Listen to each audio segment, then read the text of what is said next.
Hello guys, நம்ம இன்றைக்கி முட்டை குழம்பு தான் வைக்க போகிறோம்.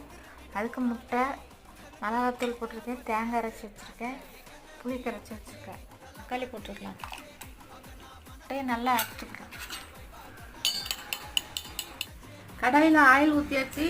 இப்போ முட்டையை ஊற்றிக்கலாம். கொஞ்சம் கொஞ்சமாக ஊற்றி இதை எடுத்து குழம்புக்குள்ளே போட்டுக்கலாம்.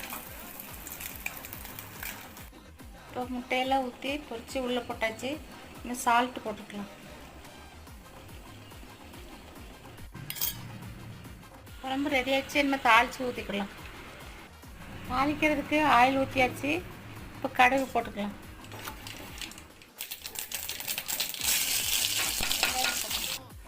தாளிச்சாச்சு குழம்பு. இப்போ குழம்புல ஊற்றிக்கலாம்.